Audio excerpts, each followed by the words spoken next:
Assalamualaikum warahmatullahi wabarakatuh. Alhamdulillahirabbil alamin. Shalatu wassalamu ala asrofil anbiya'i wal mursalin Sayyidina wa maulana Muhammadin wa ala alihi wa sahbihi ajma'in. Amma ba'd. Apa kabar malam ini?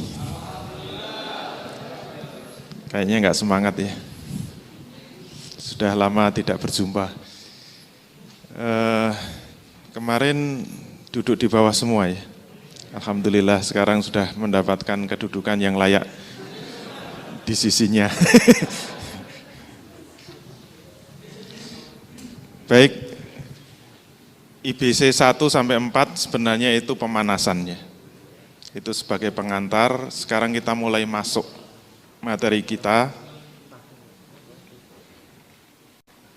Untuk malam hari ini saya akan masuk kepada visi bisnis. Tapi ini bukan visi sembarang visi. Untuk mengantar saya perlu cerita dulu ya. Gak apa-apa ya cerita. Sudah siap mendengarkan cerita? Anak-anak. Ini Simbah mau cerita.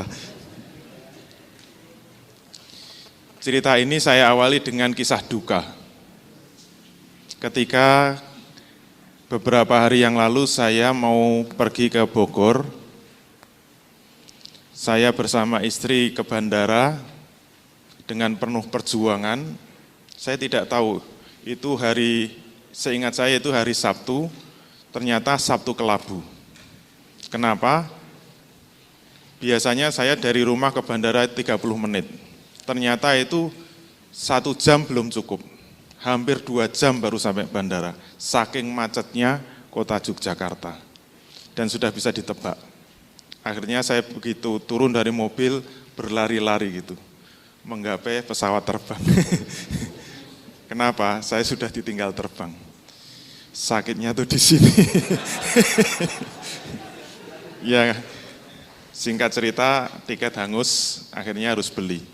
Ternyata penerbangan berikutnya juga penuh. Harusnya saya terbang jam 1, saya baru dapat tiket terbang jam 6 sore. Sehingga saya harus menunggu di bandara 5 jam. Padahal jadwal acara saya itu malam di Bogor, akhirnya kan batal.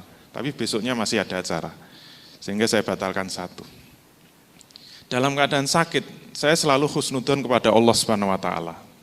Dan saya harapkan para pengusaha selalu husnudon, apapun yang terjadi. Untuk menghibur hati itu harus ada trik-triknya sendiri, ya enggak?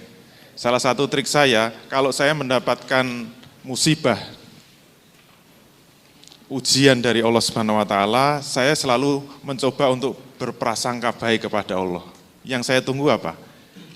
Yang saya tunggu Allah akan memberikan hikmah yang besar. Maka 5 jam saya menunggu, kira-kira saya mendapatkan apa ya dari Allah itu? Biasanya nunggu yang paling asik di bandara apa? Browsing ke sana kemari kan. Tablet dibuka, cari berita, baca ini, baca itu. 5 jam, baca-baca capek saya nulis. Nulis capek baca lagi, baca capek nulis lagi. Baca tulis capek lirak-lirik sana sini. Semua adalah penumpang. Ternyata 5 jam saya merasa, ini prasangka saya merasa tidak dapat apa-apa. Tapi saya tetap masih berprasangka baik kepada Allah. Saya yakin Allah akan memberikan sesuatu yang luar biasa pada saya. Sampai saya naik pesawat, biasakan pesawat ada majalah di pesawat, dan saya biasanya kalau terbang itu membaca pusing gitu. Biasanya yang saya lihat gambar-gambar. Saya enggak tertarik membaca isinya karena hanya cerita itu wisata di sini, tur di sana, dan sebagainya. Gambarnya saja yang menarik. Tapi ada satu tulisan yang menarik. Barangkali inilah yang akan diberikan oleh Allah Subhanahu wa Ta'ala kepada saya, yang kemudian ingin saya ceritakan. Tapi bagi yang pernah membaca karena itu di majalah pesawat ya insya Allah isinya sama lah gitu. Cuma dengan versi yang berbeda. Kenapa? Saya kalau cerita itu biasanya saya sampaikan kurang lebih. Kurang lebih itu biasanya mesti ada yang kurang, lebih biasanya saya tambahi. Jadi ceritanya kurang lebih. Nah, judul yang saya baca apa? Sama. Kemudian ini menginspirasi untuk materi hari ini. Di majalah itu judulnya adalah Visi. Singkat kan? Visi. Ini membuat saya tertarik untuk membaca majalah itu sampai habis judul tulisan itu, sampai tulisannya selesai. Apa yang menarik dari tulisan ini? Tulisan ini diawali dengan cerita dari penulisnya. Dia menceritakan ada 3 tukang batu. Ketiga tukang batu ini sama-sama mengerjakan pekerjaan yang sama, yaitu apa? Memasang batu bata. Tukang pertama memasang batu bata, tukang kedua memasang batu bata, tukang ketiga memasang batu bata. Dilihat dari pekerjaan semua sama, tidak ada perbedaan. Pekerjaannya sama, amalnya sama, aktivitasnya sama, jam kerjanya juga sama. Mungkin jam 8 sampai jam 4. Kalau kita melihat 3 tukang batu yang bekerja, kira-kira yang membedakan apa? Kalau hanya dilihat aktivitasnya itu sama. Kata penulis majalah itu, dia mengatakan yang membedakan di kepalanya itu memiliki visi atau tidak. Ternyata sama-sama bekerja, mengerjakan pekerjaan yang sama, itu nanti hasilnya akan sangat berbeda, ditentukan oleh apa? Di kepalanya itu ada visi atau tidak. Dan besar kecilnya visi itu menentukan juga hasil pekerjaannya. Kemudian penulis majalah itu mengatakan, bagaimana kita bisa tahu visi dari tukang batu itu? Kalau ingin tahu maka kita harus tanya. Tukang batu pertama ditanya, Pak, sedang mengerjakan apa Pak? Jawabnya apa? Tukang batu pertama mengerjakan, saya sedang masang batu bata. Udah tahu nanya, kalau saya ditanya gitu. Ternyata tukang batu pertama ditanya, Pak sedang mengerjakan apa? Saya sedang memasang batu bata. Tukang batu kedua ditanya, ternyata jawabannya beda. Pak sedang apa Pak? Saya sedang membangun sebuah tembok. Beda kan? Ternyata tukang batu ketiga jawabannya beda. Tukang batu ketiga ketika ditanya dia mengatakan, Pak sedang apa Pak? Saya sedang membangun rumah yang indah. Beda enggak jawabannya? Ternyata jawabannya beda-beda walaupun pekerjaannya sama. Dan kata penulis majalah itu, kita bisa melihat, gara-gara ketiga tukang batu itu memiliki visi yang berbeda-beda, maka bisa Anda lihat bagaimana semangat kerjanya, bagaimana etos kerjanya, bagaimana kinerjanya, dan bagaimana hasilnya pun bisa kita bedakan. Kalau tukang batu pertama Anda tanya, Pak sedang apa Pak? Saya sedang menyusun batu bata. Maka apa yang dilakukan?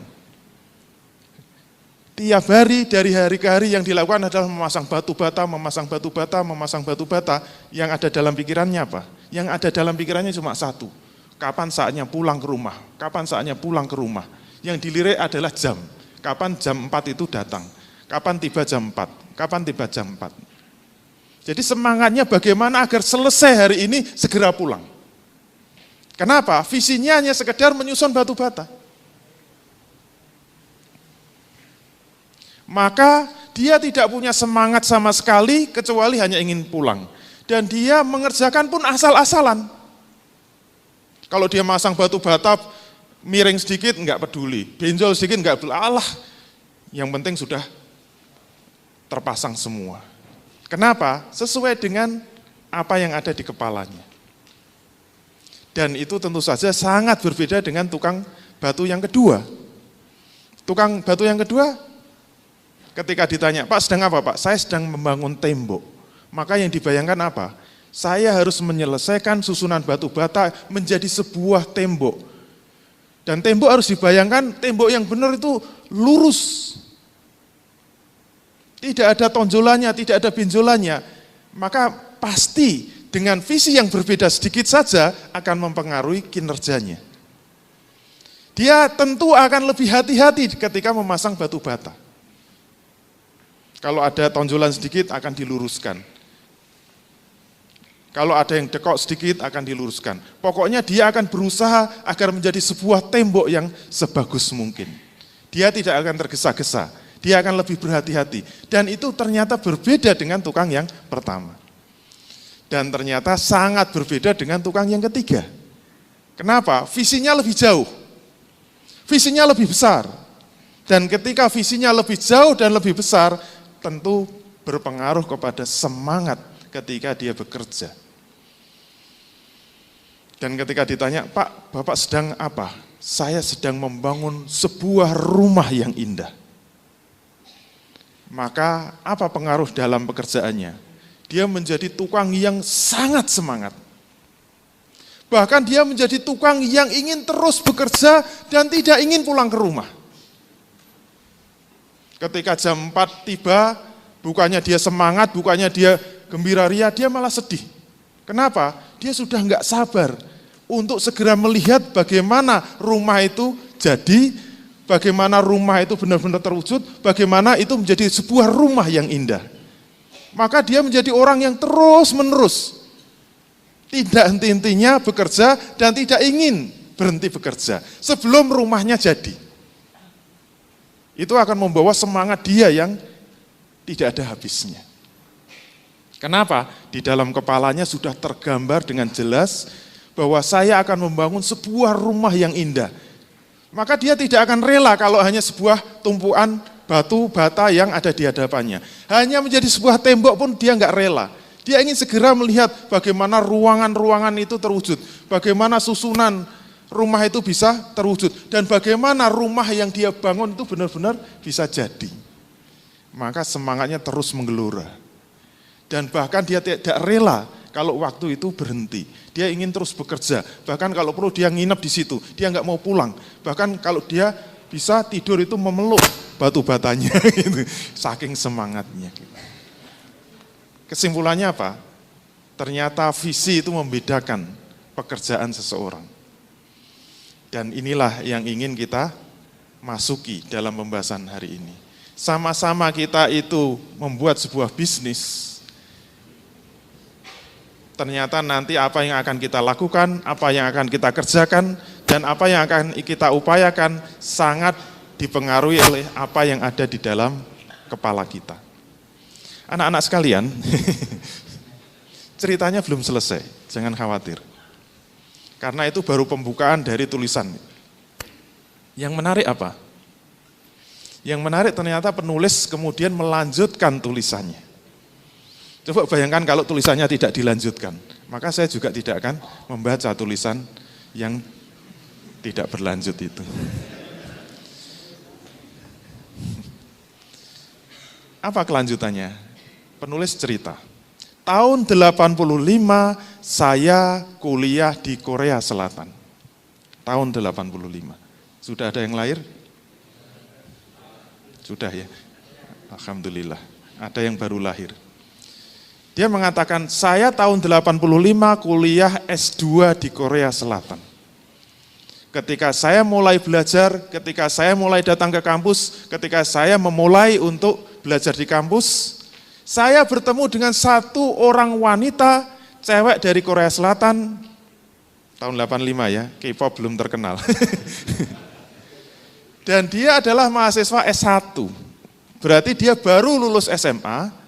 Maka yang dibayangkan penulis apa? Yang namanya anak lulus SMA, itu kan anak lagi ABG-ABG-nya, lagi gaul-gaulnya. Pasti yang dipikir apa? Bagaimana fashion, bagaimana nyanyi, bagaimana diskusi tentang makan. Paling kalau ketemu obrolannya gitu. Dia coba ketemu dengan satu perempuan Korea Selatan yang baru lulus SMA dan mau kuliah S1. Dia mau kuliah S2. Ketemu, kenalan, kemudian perempuan cewek dari Korea Selatan yang mau kuliah S1 melontarkan satu pertanyaan kepada orang Indonesia yang kuliah S2. Dan apa yang dibayangkan oleh mahasiswa kita S2, ternyata pertanyaan ini di luar estimasinya, benar-benar di luar dugaannya. Yang dibayangkan anak ABG pertanyaannya apa gitu? Dia sudah suuzon dulu, sudah berprasangka buruk dulu. Ternyata satu pertanyaan langsung KO, dia tidak bisa jawab. Kira-kira pertanyaannya apa? Kasih tahu enggak ya? Satu pertanyaan ini anak baru masuk S1 melawan anak lulusan S1 dari Indonesia. Ternyata satu pertanyaan tidak bisa dijawab oleh mahasiswa kita yang mau kuliah S2 tahun 85. Kira-kira pertanyaannya apa? Satu pertanyaan langsung telak KO. Ibarat tinju ronde 1 sudah selesai. Pertanyaannya apa? Pengen tahu enggak? Kalau nggak pengen ya cukup sekian. Kasih tahu nggak ya? Pertanyaannya apa? Bapak dari Indonesia? Iya. Saya ingin tahu Pak. Indonesia ingin menjadi negara nomor 1 dunia tahun berapa? Ada yang bisa jawab? Itu ditanya kayak gitu, penulisnya tersinggung berat itu. Ini cuma ngetes, cuma coba-coba atau mau ngeledek gitu. Kayaknya semuanya deh. Satu pertanyaan telak langsung nggak bisa jawab. Untuk menutupi rasa malunya, ini saya kasih tahu ya, rahasia retorika untuk mengguncang dunia. Dalam buku saya. Kalau Anda ingin debat menang, ini rahasianya apa? Jangan mau ditanya. Udahlah. Kalau mau debat dengan siapa saja, kuncinya cuma itu. Kalau ditanya, langsung bales tanya. Betul kan? Jurus itu yang dipakai. Karena dia nggak bisa jawab, langsung dibalik. Memangnya Anda orang Korea? Iya. Terus menurut Anda sebagai orang Korea Selatan, negara Korea Selatan mau menjadi negara nomor 1 dunia tahun berapa? Dibalas gitu. Ternyata enggak disangka, enggak dinyanya, langsung dijawab dengan tenang, tegas. Cewek Korea itu menjawab tahun berapa coba? Tahun 85 dia sudah mengatakan, Korea Selatan ingin menjadi negara nomor 1 di dunia tahun 2010. Tegas dia menjawab. Kaget dia. Yang benar gitu. Ternyata selama dia kuliah di Korea, dia menyaksikan bagaimana visi 2010 sudah ditanamkan untuk seluruh rakyat Korea Selatan. Tahun 85. Semua visi 2010 sudah menancap di semua kepala anak-anak Korea Selatan. Dan itu tidak main-main. Seluruh rakyat Korea Selatan paham bahwa Korea Selatan harus menjadi negara nomor 1 dunia 2010. Maka kalau dia melihat TV-TV, tayangan TV, koran-koran, radio, semua berita, semua cerita, semua semangat, semua arahan menuju apa? Korea Selatan menuju 2010. Kira-kira begitulah. Sampai mengakar kuat. Dan apa yang diucapkan oleh orang Korea Selatan itu bukan isapan jempol. Bukan main-main. Penulis mencoba untuk membuktikan. Ingat dia datang tahun berapa? 85. Kemudian tahun 2005, ingat 5 tahun sebelum tahun 2010, dia datang lagi ke Korea Selatan. Ingin apa? Ingin membuktikan omongannya cewek tadi. 2005 dia datang, apa yang dia saksikan? Ternyata dia menyaksikan pemandangan yang luar biasa mengharukan seluruh rakyat Korea Selatan. Kenapa? Rakyat Korea Selatan itu berbondong-bondong, sukarela dengan penuh pengorbanan. Melakukan apa? Dia rela membeli alat-alat elektronik, produk-produk elektronik, termasuk yang kita pakai sekarang. Ternyata semua rakyat Korea sukarela membeli handphone merek Samsung. Tahun 2005. Yang mengherankan apanya? Yang aneh amalnya. Dia menyaksikan tahun 2005 produk elektronik paling jaya pada waktu itu, yang merajai dunia, yang menguasai dunia adalah Sony dari Jepang. Oke? Dan tahun 2005 dia menyaksikan produk Samsung itu kualitasnya sangat jelek, harganya sangat mahal. Sedangkan Sony kualitasnya sangat bagus, harganya sangat murah, jauh di bawah Samsung. Tetapi dia menyaksikan tidak ada satupun rakyat Korea yang mau beli Sony. Dan dia menyaksikan seluruh rakyat Korea dengan sukarela penuh pengorbanan, membeli produk Samsung yang sangat jelek, kualitasnya jelek, jauh dari Sony, dengan harga yang sangat mahal. Jauh lebih mahal dari Sony. Maka satu persatu dia tanya, kok mau-maunya rakyat Korea mau beli Sony? Mau beli Samsung. Kok mau-maunya mau beli Samsung? Apa jawabnya? Kalau Korea Selatan punya Samsung, kemudian rakyat Korea tidak mau beli, terus siapa yang mau beli Samsung? Dia mengatakan, kami rela harus mengeluarkan duit yang lebih banyak, dan kami rela harus memegang barang yang produknya jelek. Demi apa? Demi kelangsungan produksi Samsung. Dia mengatakan begitu. Kalau ini Samsung nggak ada yang beli, tutup itu pabriknya, nggak akan ada produksi lagi. Kalau nggak ada yang beli, kita tahu agar pabrik itu terus berjalan, agar produksi terus berlanjut, harus ada yang beli. Siapa yang mau beli kalau tidak rakyat Korea sendiri? Maka dia sukarela membeli produk Samsung yang harganya lebih mahal, kualitasnya jelek. Yang kedua dia mengatakan, kalau ingin Samsung menjadi lebih baik, harus ada yang beli. Karena apa? Kalau ada yang beli, berarti ada pemasukan. Dan kalau ada pemasukan, saya yakin, rakyat Korea yakin, pasti nanti riset akan terus dilakukan oleh Samsung. Dan nanti pada waktunya, Samsung tentu akan bisa menghasilkan produk yang lebih baik dengan harga yang lebih murah. Itu keyakinan mereka. Dan itu tidak hanya berhenti pada Samsung. Mungkin pada merek LG, termasuk pada mobil-mobilnya, pada motor-motornya. Kalau kita pernah lihat bagaimana mobil-mobil Korea Selatan tahun 90-an, tahun 2005, tahun 2000, kita bisa melihat kalau beli misalnya Hyundai atau beli KIA, saya yakin belinya agak mahal dijual, nggak ada yang mau ngelirik itu, saking jeleknya produknya. Tapi tetap mereka dengan sukarela mau beli mobil buatan Korea sendiri. Walaupun kualitasnya jauh dengan produk Jepang. Dan tidak ada, mungkin kalau mau lebih ekstrim, tidak ada satupun mobil Jepang yang masuk ke Korea Selatan. Dia rela membeli mobil yang jelek, harganya mahal, kualitasnya buruk. Tapi tetap dia beli, dan beli.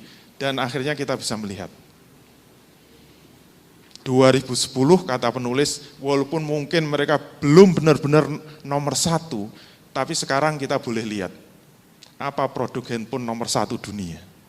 Semua pasti sepakat menyebut Samsung. Dan Sony hancur oleh Samsung.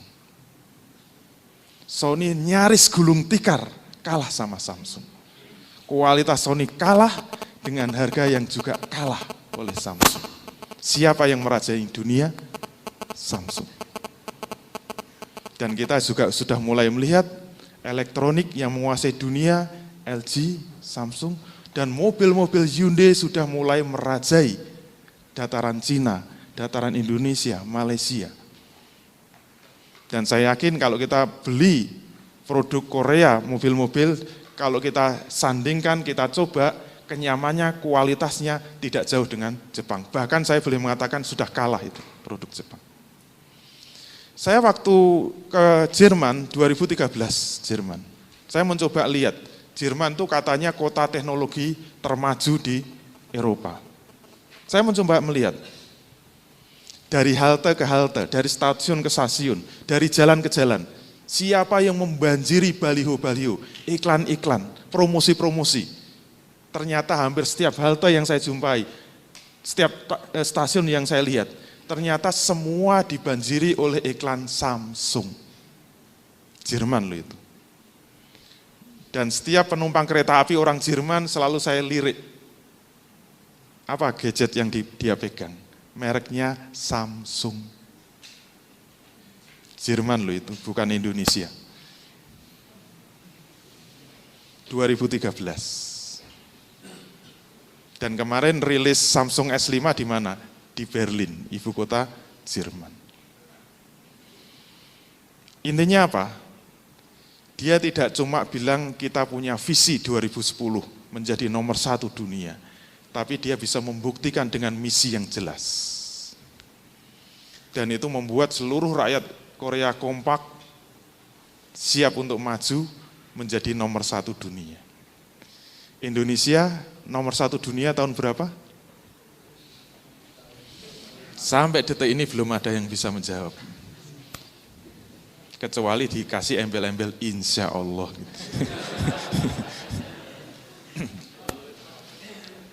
Artinya apa? Kita sebagai rakyat Indonesia, terlebih lagi kita sebagai kaum muslimin di Indonesia. Intinya apa? Kita tidak punya visi sama sekali.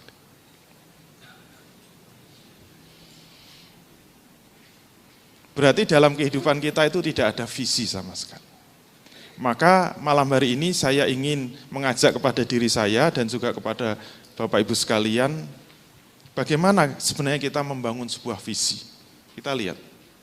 Ini gambar apa? Siluet ya. Gambar apa? Ini sepengetahuan saya, gambar gedung tertinggi di dunia. Namanya gedung apa? Nah, kalau mulai dilihat siang hari kelihatan jelas. Gedung apa? Al-Burj Khalifa. Yang menarik dari Al-Burj Khalifa apa? Ini gedung tertinggi di dunia, tapi berada di tengah-tengah gurun pasir. Dan yang pakar teknik sipil tentu tahu, musuh besar bangunan tinggi di daerah gurun apa? Angin badai yang sangat besar. Oleh karena itu membangun gedung semakin tinggi itu sebenarnya resikonya semakin besar. Kalau sebelumnya tadi bisa kita lihat tingginya berapa? Ini 800 lebih, berarti kira-kira 880 meter. Hampir 1 kilometer tingginya ini, nomor 1 di dunia.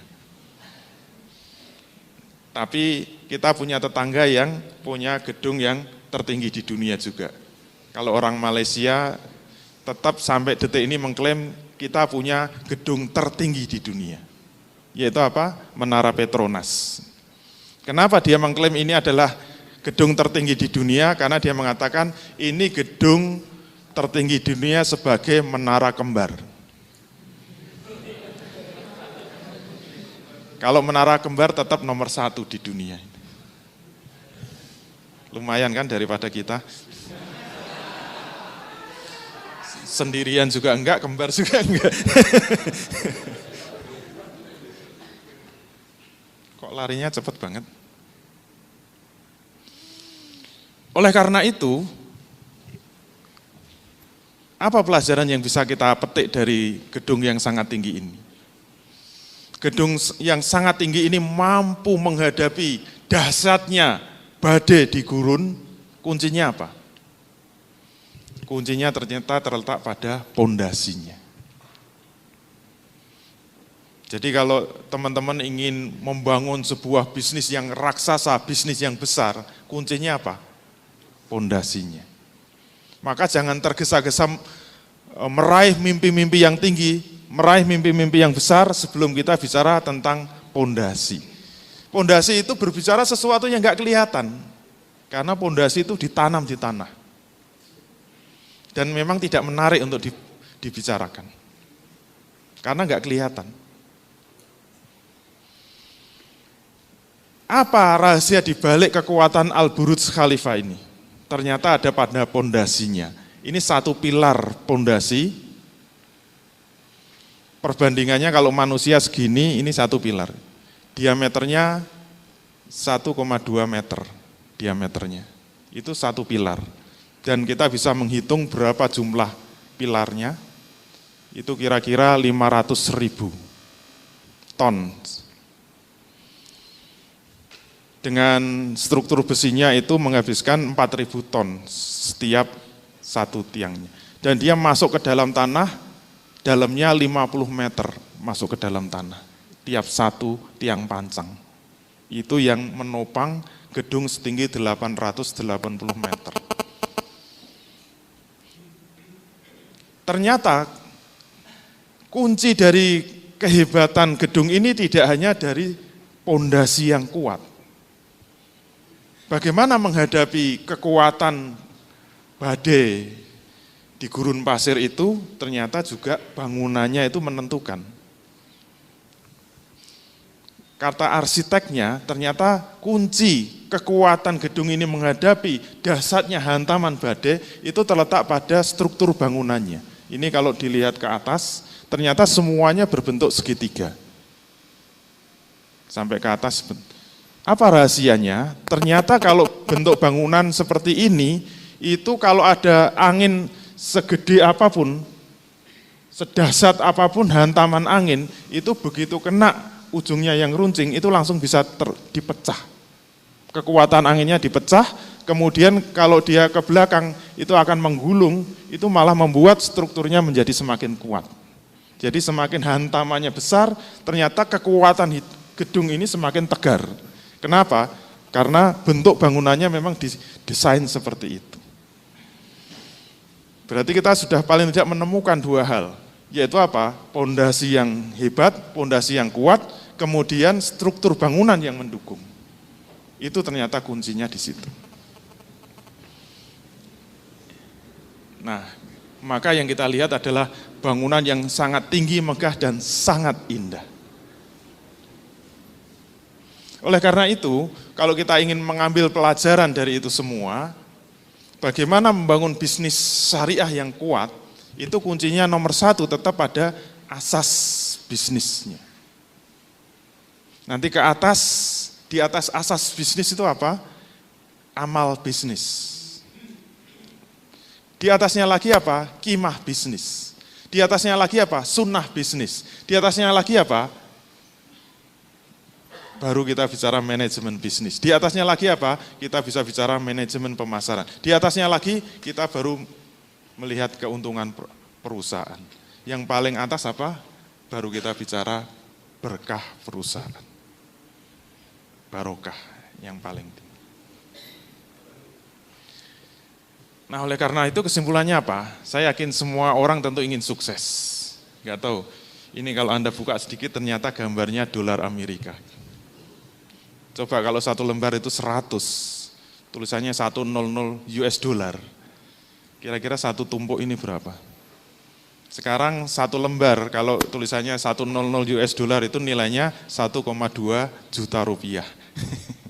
Kalau setumpuk ini jumlahnya 100 tinggal ngitung. Berarti sudah 120 juta. Tinggalkan kali. Mimpinya semua begitu kan? Kita ingin sukses, duitnya banyak. Tapi pertanyaannya, apakah kita ingin benar-benar kaya raya, tapi mati masuk surga? Enggak, mati masuk neraka. Pengen enggak kita kaya raya, tapi mati masuk neraka? Tentu saja enggak. Oleh karena itu sebenarnya yang perlu kita bangun sebelum kita benar-benar memulai bisnis kita harus memiliki visi yang besar, visi yang setinggi-tingginya, bahkan visi yang sejauh-jauhnya.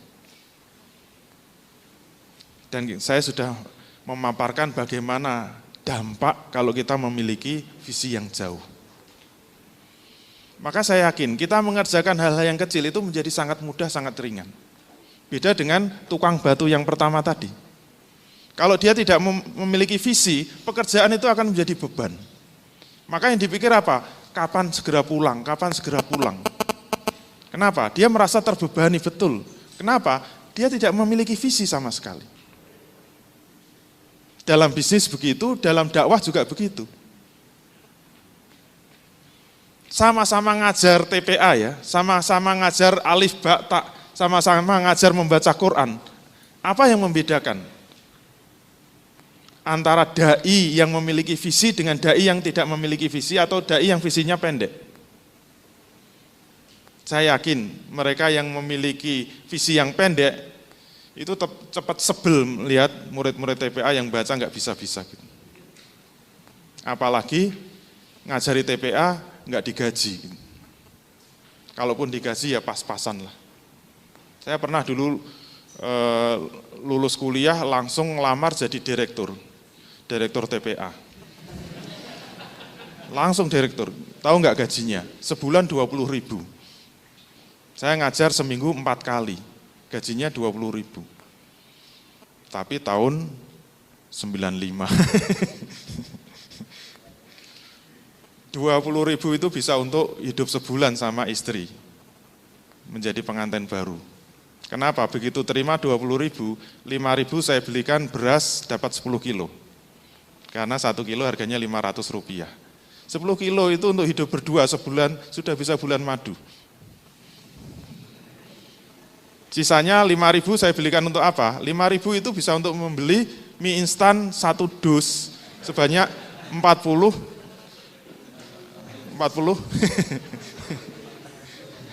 mie. 1 dus cuma 5.000. Seingat saya 4.800 dulu itu.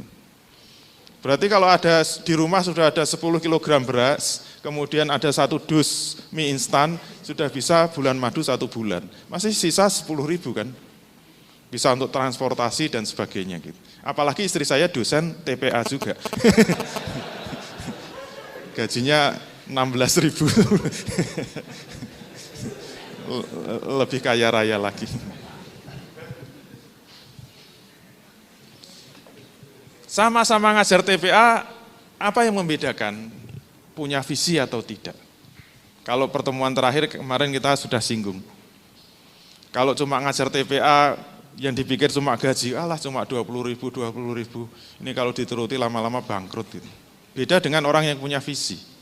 Ini saya ngajar TPA, kalau murid saya bisa membaca alif, ba, ta, itu sudah 1 langkah menuju tegaknya khilafah. Beda kan? Kemarin kita sudah bahas sistem ekonomi Islam. Kalau kita tidak punya visi ke depan, bagaimana bisnis itu sampai membangun peradaban Islam seperti itu, saya yakin kita tidak punya semangat sama sekali. Kecuali kita akan dikeluhkan oleh bisnis yang gagal. Saya itu sudah nyoba sana, nyoba sini, gagal terus. Utang sana, utang sini, gagal terus. Utang aja gagal, apalagi bayar.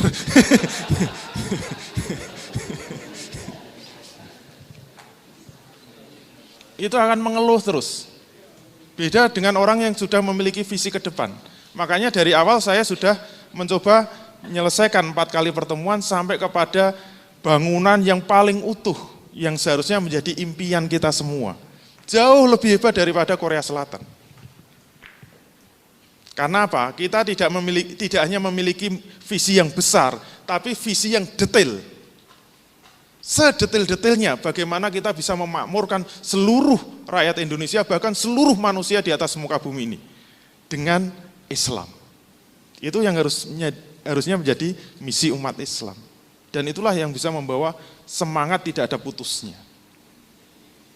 Setiap langkah itu sudah tergambar. Ini 1 langkah menuju tegaknya peradaban Islam. 1 langkah menuju tegaknya peradaban Islam. Begitu terus. Saya yakin ini perjuangan yang tidak kenal lelah. Kalau bisnis pun begitu. Ini bisnis yang tidak kenal lelah. Karena kalau gagal kita cepat maklum. Ya maklumlah. Kita tidak berada pada lingkungan yang Islami. Tidak pada sistem yang Islami. Ya gagal enggak apa-apa. Maju lagi. Itu yang semangat tidak kenal henti. Oleh karena itu, bagaimana kita bisa masuk ke sana? Agar memiliki wawasan yang jauh ke depan, jauh lebih besar, jauh lebih tinggi, kita harus berangkat dari sebuah perenungan yang mendalam, sebagaimana yang diinginkan oleh Allah Subhanahu wa taala melalui surat Al-Hasr 18. Ya ayyuhallazina amanu ittaqullaha wal tanzur nafsum ma qaddamat lighad wattaqullaha innallaha khabirum bima ta'lamun.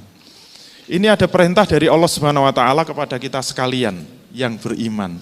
Ya ayyuhallazina amanu, wahai orang-orang yang beriman. Perintah pertama, ittaqullaha, takutlah kamu sekalian kepada Allah. Bertakwalah kamu sekalian kepada Allah. Perintah yang kedua apa? Wal tangzur nafsun. Hendaklah masing-masing diri itu memperhatikan. Kita disuruh untuk melihat. Setiap diri kita disuruh untuk melihat. Apa yang harus kita lihat? Makot damat. Semua yang pernah kita lakukan. Semua amal yang pernah kita lakukan, kita disuruh melihat. Untuk apa? Ligodin. Untuk kepentingan hari esok. Hari esok itu apa? Hari akhirat. Berarti sebenarnya ini perintah dari Allah Subhanahu wa taala bagi kita untuk memandang, melihat jauh ke depan, yaitu apa? Kepentingan hari esok, hari akhirat. Kira-kira kita bisa menembus hari esok itu dengan sukses atau tidak? Ternyata sangat tergantung apa yang kita kerjakan sekarang ini. Kalau Bapak Ibu sekalian saya tanya, kira-kira sudah siap untuk meninggal dunia apa belum?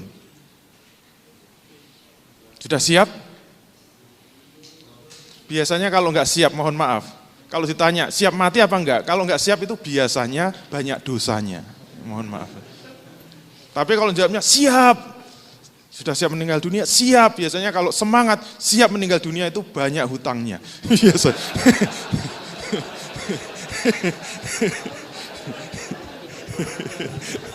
Biasanya.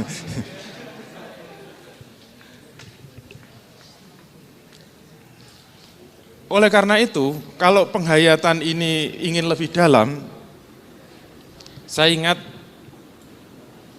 bagaimana kiai saya dulu menjelaskan ayat ini. Biasanya kalau di pesantren, kiai itu kalau pengajian, membuka kitab, itu enggak pernah yang namanya kiai itu berdiri, itu enggak pernah. Ngaji itu mesti duduk, membuka kitab, kemudian bacanya aja pelan, suaranya juga lirih gitu loh. Matanya nggak pernah melek gitu, merem gitu loh. Sampai santrinya mepet-mepet nggak kedengaran gitu. Karena saking ikhlasnya kiai itu. Kecuali ketika menjelaskan ayat tadi, tiba-tiba berdiri. Itu semua santrinya kaget. Wah ini mau marah apa gitu. Ternyata enggak. Dia ngambil kapur kemudian gambar. Yang digambar apa? Garis lurus. Dia gambar garis seret. Dia tanya, santri, ini gambar apa? Garis Pak Kiai, betul. Tapi ini bukan garis sembarang garis. Dia mengatakan ini adalah garis waktu. Ternyata masa atau waktu kalau digambar itu seperti garis yang tidak ada putusnya. Dari ujung ke ujung itu panjangnya tidak terhingga. Kemudian beliau gambar lagi 2 titik. Titik pertama, titik kedua. Tanya lagi, ini apa? Titik Pak Kiai. Iya, tapi ini bukan titik sembarang titik. Titik ini adalah yang pertama titik ketika manusia lahir, dan yang kedua adalah titik ketika manusia mati. Dibanding dengan garis waktu yang panjangnya tidak terhingga, sebenarnya jarak antara lahir dan mati, kalau digambar 1 senti ini sebenarnya terlalu panjang. Sebenarnya jarak lahir dan mati kalau digambar segini masih terlalu panjang. Kenapa? Dibandingkan dengan waktu yang tidak terhingga. Tetapi yang unik dari 2 titik ini, kata kiai saya, 2 titik ini membelah garis waktu ini menjadi 2. Yang pertama, garis waktu sebelum manusia ada. Panjangnya tidak terhingga, mungkin sampai laut selatan, enggak ada putusnya. Dalam bahasa matematika, simbolnya seperti cacing, tidak terhingga. Yang kedua, garis waktu setelah manusia mati, itu juga panjangnya tidak terhingga. Sampai laut utara mungkin tidak ada putusnya. Nah kata kiai saya, apa bedanya garis kiri dengan garis kanan? Ternyata bedanya sangat besar. Garis kiri yang panjangnya tidak terhingga, yaitu garis waktu sebelum manusia ada, itu enggak ada pengaruhnya apa-apa terhadap manusia. Mau panjangnya sampai laut selatan enggak ada pengaruhnya apa-apa terhadap manusia. Beda dengan garis waktu ketika manusia mati. Yang panjangnya tidak terhingga, kata kiai saya langsung buka kitabnya Imam Ghazali. Beliau mengatakan garis waktu setelah manusia mati, inilah yang sebenarnya sangat menentukan manusia. Kata beliau, begitu manusia mati, mesti kaget semua, wah gitu, sampai gambarnya kayak gini. Kata kiai saya, dengan merujuk pada kitabnya Imam Ghazali. Begitu manusia mati itu kemungkinannya ada 2. Ini enggak kampanye ya.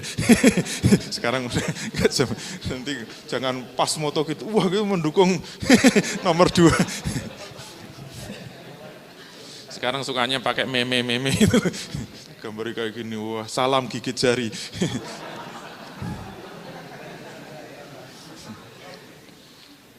Kemungkinannya ada 2. Kemungkinan pertama apa? Kalau hidup yang sangat pendek itu gagal, hidup yang sangat sebentar itu gagal, maka dia akan memasuki garis waktu yang panjangnya tidak terhingga, yang itu selama-lamanya, maka dia akan mengalami penderitaan selama-lamanya. Dia akan tersiksa selama-lamanya. Dia akan menyesal selama-lamanya. Kenapa? Dia akan masuk garis waktu yang panjangnya tidak terhingga. Kalau dia itu menderita terus, selama-lamanya menderita. Kalau dia teraniaya terus, selama-lamanya teraniaya. Yang menentukan apa? Hidup yang sangat sebentar tadi. Sebaliknya, kalau dia sukses dalam hidupnya, maka dia akan bisa bahagia selama-lamanya. Hidup yang sebentar ini kalau sukses, maka dia akan bahagia untuk selama-lamanya. Nah, yang jadi masalah apa? Yang jadi masalah, hidup di dunia ini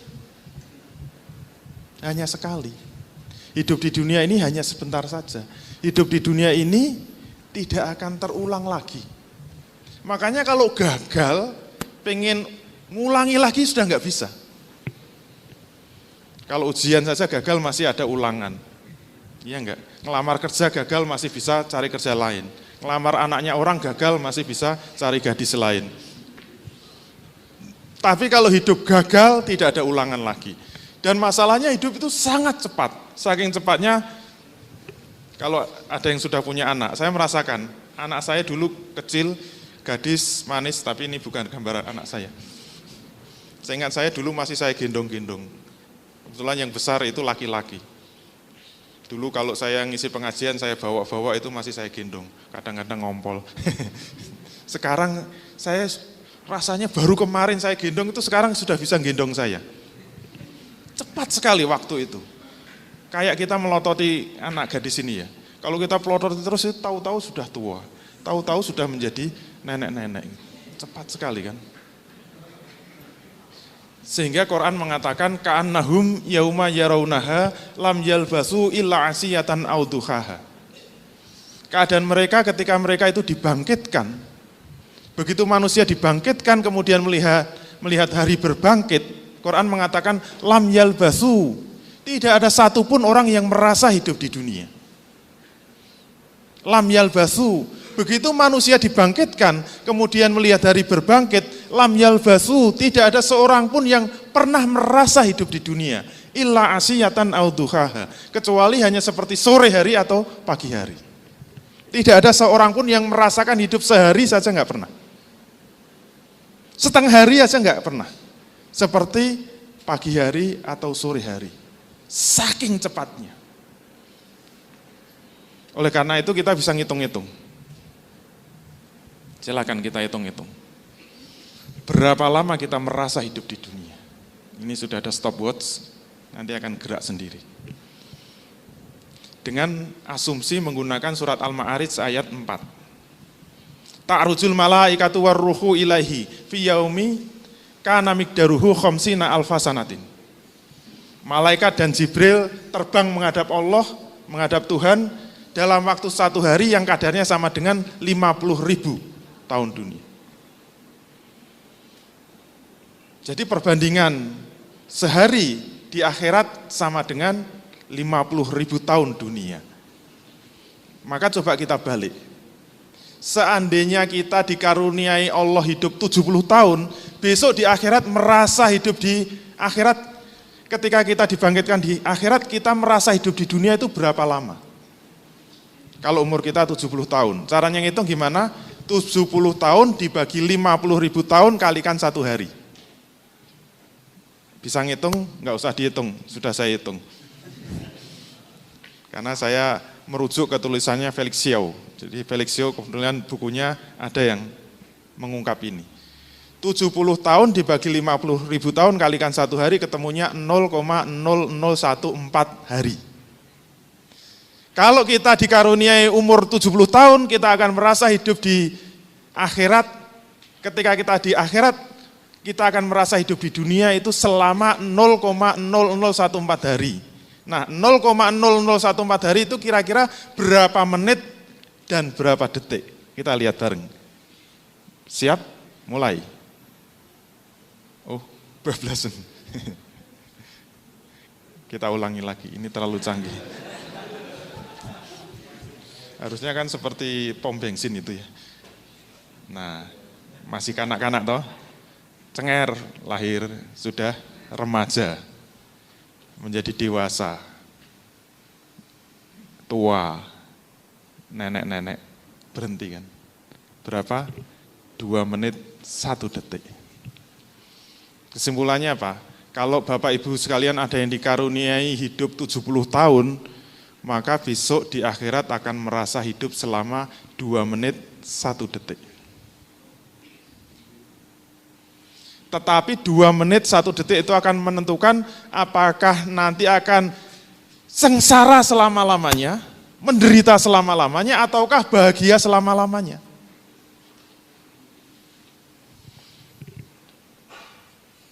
Sekarang kita tanya, berapa rata-rata umur umat Nabi Muhammad SAW? Ada hadisnya, rata-rata 60 tahun. Dari hadis Bukhari, Nabi mengatakan Allah telah memberi kesempatan yang cukup kepada orang yang dilanjutkan usianya hingga 60 tahun. Ada yang sudah 60 tahun? Ada yang sudah lebih? Itu bonus ya. Ada yang 59? Kurang 1 tahun. Maksud saya siap-siap gitu loh. Hadisnya ada, rata-rata umat Nabi Muhammad SAW itu umurnya 60 tahun. Sekarang ya jadi pertanyaan, kalau rata-rata umur itu 60 tahun, benarkah 60 tahun ini akan dipertaruhkan semuanya untuk kepentingan hidup yang selama-lamanya? Mari kita lihat.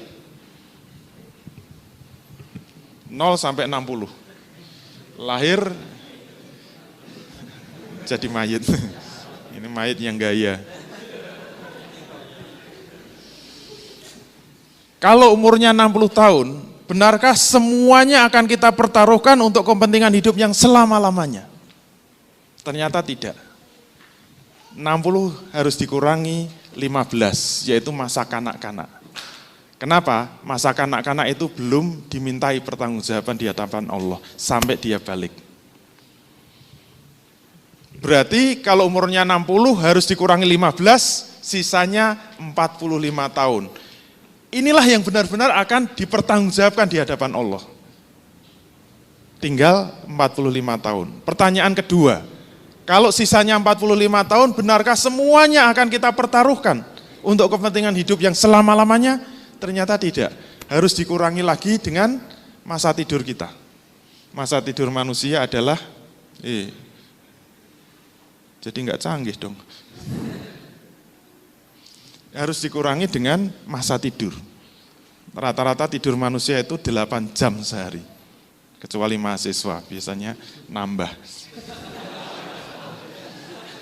Karena di kos-kosan tidur, kuliah tidur, di kantin tidur. Kalau sehari rata-rata tidur 8 jam, padahal sehari 24 jam, berarti sepertiga hidup manusia itu tidur. Dan sama seperti yang disampaikan hadis Nabi tadi, orang tidur juga tidak dimintai pertanggungjawaban, apapun yang dikerjakan. Misalnya Anda tidur kemudian kok nempeleng istrinya, itu enggak dosa, jangan khawatir. Yang penting benar-benar tidur. Kalau pura-pura tidur, dosanya double. Nanti istri boleh bales gitu. Mungkin suaminya dijambak, tidak dosa gitu. Ditendang enggak dosa, yang penting tidur. Bahkan kalau pengen lebih kreatif, misalnya enggak punya mobil, Anda mencuri mobil pun tidak dosa. Yang penting tidur.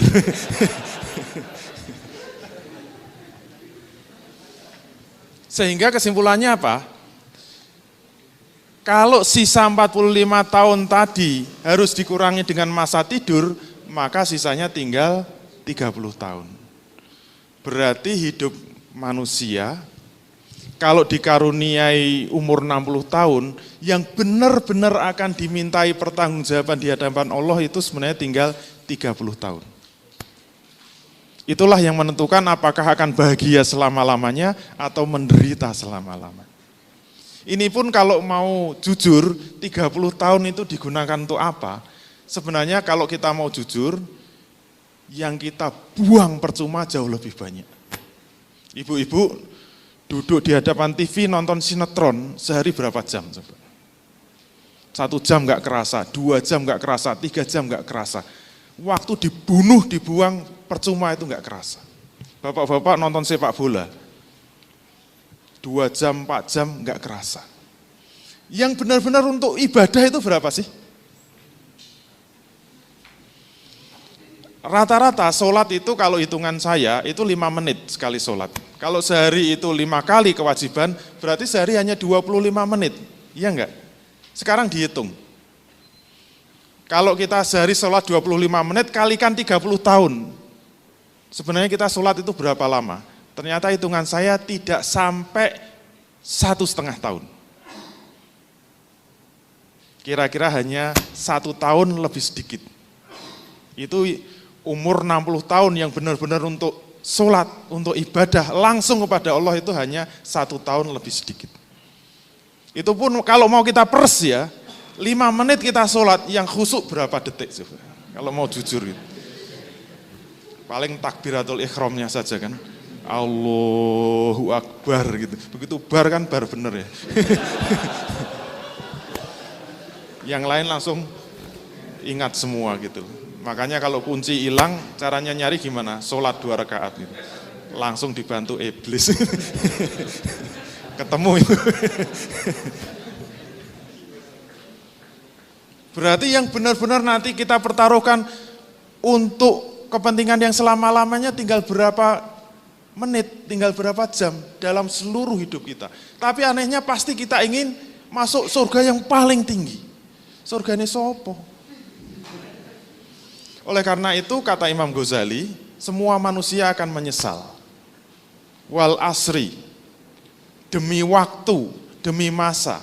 Innal insana lafi khusrin. Sesungguhnya semua manusia itu pasti menyesal, pasti merugi. Illa kecuali itu nanti kita lihat. Semua manusia pasti menyesal. Semua manusia pasti merugi. Tapi sama-sama merugi ini kita bagi dalam 3 kelompok. Kelompok pertama adalah kelompok yang paling berat penyesalannya. Siapa? Kata Imam Ghazali, orang yang mati dalam keadaan kafir. Ini pasti paling menyesal, paling berat penyesalannya. Kenapa? Dijamin masuk neraka selama-lamanya. Innal ladzina kafaru min ahlil kitabi wal musyrikina fi nari jahannama khalidina fiha ulaika hum syarrul bariyah. Sesungguhnya orang kafir. Siapa orang kafir itu? Kata Allah ada 2. Yang pertama min ahlil kitabi, yaitu ahli kitab, Yahudi dan Nasrani. Itu mohon maaf masuk kategori kafir. Yang kedua wal musyrikina, orang-orang musyrik. Orang Hindu, orang Buddha, Konghucu, Shinto, dan sebagainya itu musyrik. Ahli kitab musyrik itu termasuk kafir. Nasibnya gimana? Fi nari jahannama. Mereka akan dimasukkan neraka jahanam, neraka paling bawah. Khalidina fiha, dan akan kekal selama-lamanya. Makanya kalau kita membaca Quran, orang kafir kalau dimasukkan neraka, kira-kira permohonan pertama apa? Saya yakin dia akan meraung-raung, meratap-rapat, mohon-mohon, ya Allah hidupkan lagi saya ke dunia, ya Allah hidupkan lagi saya ke dunia. Untuk apa? Untuk beriman kepadamu, untuk yakin kepadamu, untuk beramal soleh. Walaupun 1 detik, enggak apa-apa. Kenapa? Kalau dia bisa meninggal di dalam hatinya itu ada 1 titik iman, itu bisa menyelamatkan dari siksa api neraka selama-lamanya. Maka permohonannya apa? Ya Allah hidupkan lagi saya, ya Allah hidupkan lagi saya, ya Allah. Coba bayangkan hidup cuma 30 tahun, disiksa dalam neraka selama-lamanya. Enggak bisa kita bayangkan. Itu kan menyesal terus. Tapi apa kata Allah? Dalam surat Al-Imran 91 kan dijawab oleh Allah. Innal ladzina kafaru wa matu wa hum kuffarun fala yuqbala min ahadihim mil'ul ardi zahaban wala wiftadabi. Sesungguhnya orang kafir dan dia mati dalam keadaan kafir, maka tidak akan pernah diterima selamanya. Kalau dia punya emas seberat bumi dan dia bisa menebus dirinya dengan emas seberat bumi. Kalau dia bisa nyogok istilahnya, menyuap Allah. Misalnya dia bisa minta, ya Allah, saya minta dihidupkan 1 detik, saya bayar emas seberat bumi. Ternyata tidak akan pernah bisa diterima selamanya. Iman 1 titik diganti emas seberat bumi enggak ada nilainya sama sekali, enggak ada bandingannya. Tidak pernah diterima selamanya. Maka kira-kira kalau dia itu minta hidup lagi ditolak, permintaannya apa? Kalau saya minta hidup lagi enggak diterima, permintaannya kira-kira apa?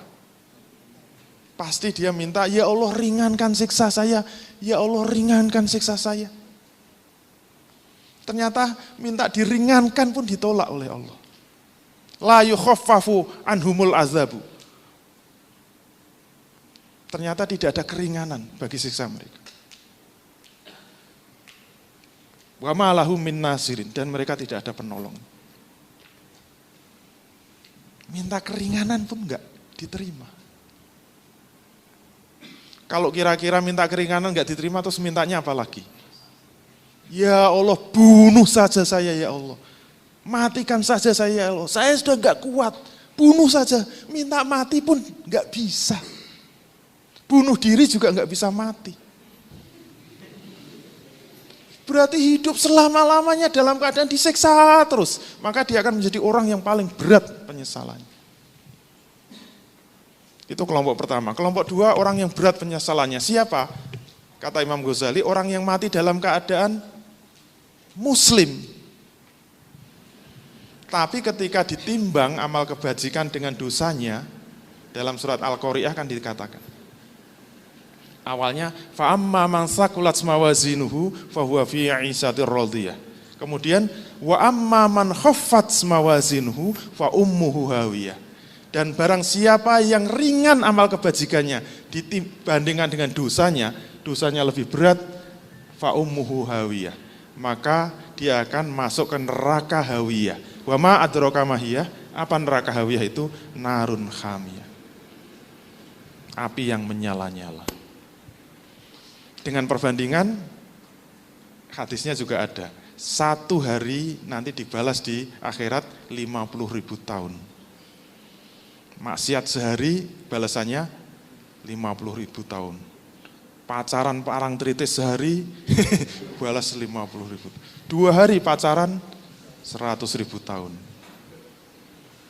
Saya pernah mendengar pengajian itu, ada kiai mengatakan besok orang enggak sholat. Saya belum ngecek hadisnya.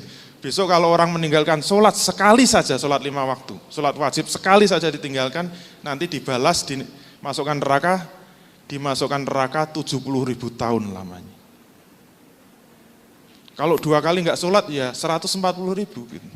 Saya pernah nyampaikan ini, ada simbah-simbah yang selesai pengajian nangis meluk saya gitu. Pak Ustadz gimana nasib saya, kenapa kenapa mbah gitu. Saya ini umur saya 75, terus saya belum pernah sholat. Ya Allah. Terus saya masuk neraka berapa lama? Ya tinggal ngalikan, Mbak. Langsung pingsan kalau jawabnya gitu. Ya segeralah bertobat lah gitu kira-kira. Kenapa? Nabi pernah ditanya dengan pertanyaan yang sederhana. Sahabat pernah bertanya, ya Rasul, siksa neraka yang paling ringan itu kayak apa? Jadi tanyanya bukan yang paling berat. Siksa neraka yang paling ringan, mungkin nerakanya paling atas. Apa jawab Nabi? Kamu cuma diberi 2 titik api neraka. Ada yang riwayat mengatakan 2 sandal neraka. Jadi kamu hanya disuruh menginjak 2 titik api neraka, kemudian kakimu akan merasakan panas, merambat naik ke atas sampai mendidih otaknya, pelekutuk gitu. Itu yang paling ringan, sehingga dia meraung-raung, meratap-ratap, dia merasa orang yang paling menderita seluruh neraka. Padahal itu paling ringan. Terus yang berat kayak apa? Enggak ada yang tanya itu sahabat.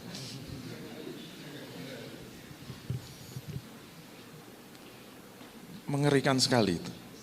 Oleh karena itu dia termasuk berat penyesalannya. Kelompok 3 siapa? Yang ringan penyesalannya, yaitu orang yang meninggal dalam keadaan Islam, kemudian ditimbang amal kebajikannya lebih banyak daripada dosanya. Maka kesimpulannya apa? Dia bisa langsung masuk surga tanpa mencicipi neraka. Fa amma man thaqulat mawazinuhu fa huwa fi 'ishatir radiyah. Barang siapa yang berat amal timbangan kebajikannya, maka dia akan masuk ke dalam kehidupan yang diridhoi oleh Allah, masuk surga. Tapi kenapa tetap menyesal dalam tanda petik? Begitu masuk surga dia akan melihat balasannya. Wah, dulu saya ikut IBC, ada edaran kotak infak. Saya masukkan Rp1.000. Wah, balasannya luar biasa gitu. Dibangunkan satu rumah. Nyesel kan? Kenapa enggak 2.000? Makanya nyeselnya dalam tanda petik. Karena saya harus hati-hati, saya pernah diprotes mahasiswa saya. Masa di surga kok menyesal gitu? Karena mahasiswa saya, kamu udah nikah belum? Belum, pantes. Kamu nggak bisa menyesal kan gitu. Kok bisa? Orang kalau nikah itu pasti menyesal. Kenapa? Kenapa nggak dari dulu-dulu? Itu menyesalnya orang menikah. Sambil peringas-peringis gitu ya. Oleh karena itu, kesimpulannya apa? Sekarang ya jadi masalah dengan umur yang sangat singkat ini yang harus kita pikirkan apa? Sukses bisnis di dunia itu tidak boleh menjadi tujuan. Maka hidup di dunia ini harus kita pandang, inilah yang harus menjadi visi dalam bisnis dan juga dalam hidup kita. Hidup di dunia ini harus kita pandang sebagai tempat untuk menanam, bukan tempat memetik hasil. Begitu kita salah, fatal itu akibatnya. Apapun yang kita kerjakan termasuk bisnis yang kita lakukan itu hanya sebagai tempat untuk menanam. Dan kapan kita panen, tujuan hidup yang sebenarnya itu apa? Yang harus menjadi visi bisnis kita, visi hidup kita, tujuan hidup yang hakiki adalah kehidupan di akhirat. Yang selama-lamanya. Inilah yang harus menjadi visi di dalam hidup kita, di dalam bisnis kita. Oleh karena itu, selanjutnya bagaimana kita akan memulai membangun asas bisnis, jangan kemana-mana, tetap bersama kami, bersambung. Wassalamualaikum warahmatullahi wabarakatuh. Terima kasih Anda telah menyaksikan tayangan persembahan Pengusaha Rindu Syariah. Silakan hadiri acara-acara yang kami buat seperti Islamic Business Coaching, di mana kita dapat mempelajari kerangka berbisnis Islam, kemudian Islamic Business Sharing, di mana kita bisa belajar kepada pengusaha yang telah menerapkan bisnis syariah, Fikih Bisnis Islam, di mana kita bisa bertanya dan memecahkan permasalahan-permasalahan bisnis kontemporer, dan Muslimpreneur Power Camp, di mana kita akan termotivasi untuk menjadi pejuang syariah dalam berwirausaha. Sampai ketemu di pertemuan berikutnya. Wassalamualaikum warahmatullahi wabarakatuh.